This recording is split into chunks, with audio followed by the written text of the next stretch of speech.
Hey world, this is those staff here.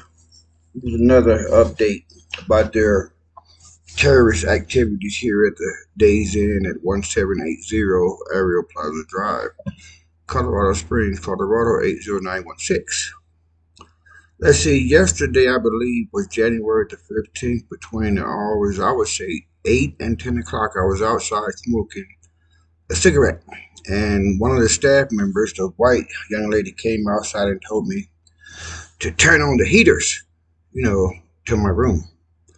And I'm not stupid. See, what happened was they placed chemical agent into the heater vent coming from the furnace area. As you know, when air comes in, the air is heated at the unit, not from the source. So she told me to turn on my heater in my room because me knowing what I know, that's where the poison would have come from.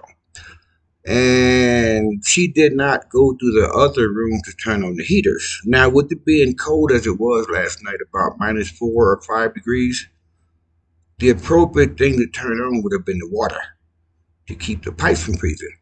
But she told me to turn on the heater.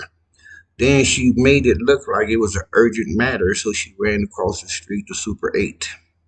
Has nothing to do with these pipes. But air circulation doesn't freeze. Water circulation freezes. So after they heard me talking about it through the transmitter in my mouth, and they brought in the manager who's in another room already watching me on the cameras, the televisions for the cameras in this room, then they brought in the utility worker, and I was out there washing clothes by the laundry room. I asked the manager, "What the pipe freezing up?" She said, "Yeah, this, that, or another," but it was all a facade.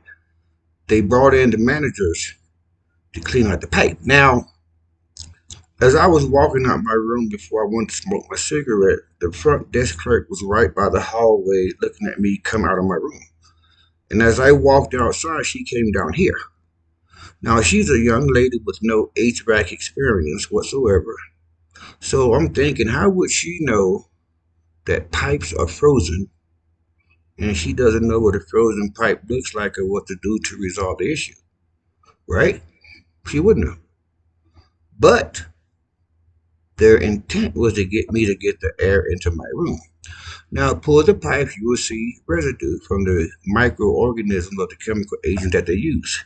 Two, regarding their staging of their vehicles to fuel, up north of Monument at an I-25 intersection on the left-hand side northbound by an old rickety gas station, down the hill, there's a Maverick gas station. But at that intersection of I-25, there's a camera pointing down that hill toward the gas station. We have a Homeland Security camera pointing down that hill where they go down the hill, get fuel, stage their vehicles, and come back up. Now, that intersection is a four-way intersection, but there's only one camera, and that camera is pointing down that hill where they stage their vehicles. Two, this is kind of important. I forgot. During my recon, in the corner area of I-70 and 29, Highway 29, out by those windmill farms. During my recon with my 4 dogs I had left before they killed them, I was driving a 2008 black Chevy Tahoe.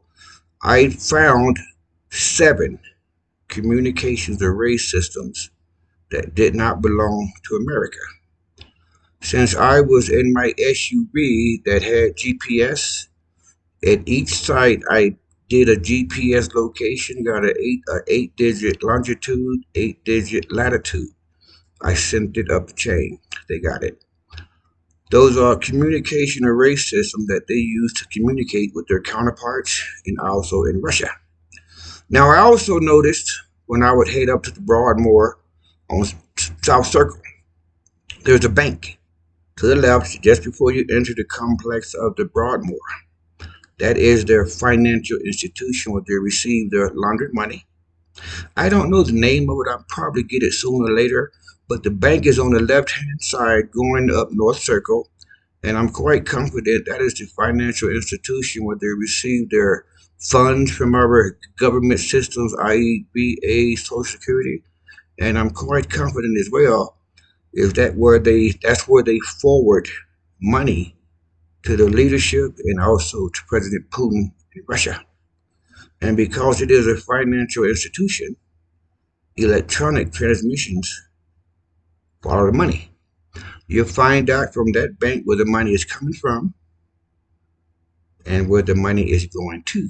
That is their personal bank. So most of the power structure at the Broadmoor use that bank. The people at the Broadmoor are not employed. They are the leadership of the Russian domestic terrorist enterprise here in Colorado Springs, Colorado. So it's the bank up on the left going down South Circle. Just as you pass that bridge and before you get up to the Broadmoor, before you get to that first roundabout, look on the left hand side and you will see the bank. And that is where they their financial transaction, if you would, take place. And once again, the Broadmoor Hotel establishment is not owned by Americans. It's owned and operated by Russian terrorist elite. So that was just a quick update. I'm still at the day's end. They're still bringing in people to try to set me up, scare me, get me to take bait. They're the tenants, the customers. They still drive through the parking lot, sit in the parking lot, hang around in the front, looking at me, trying to get me to say something to them that's rude, disrespectful, where I can be kicked off the property. So they're still trying to set me up. It's just what they do. I mean, it's normal. So it doesn't bother me. Man, it's easy to counter it. Just ignore them. Like I did my kids when they were young and they start screaming and yelling for something that they wanted, but they didn't need it. Instead of disciplining them, I just ignored them. So it's that easy with these people. See, they want attention, right? Babies, children. And what we do with children that want attention but don't need it, just ignore them. It's just that easy. So they do what they do. So peace out.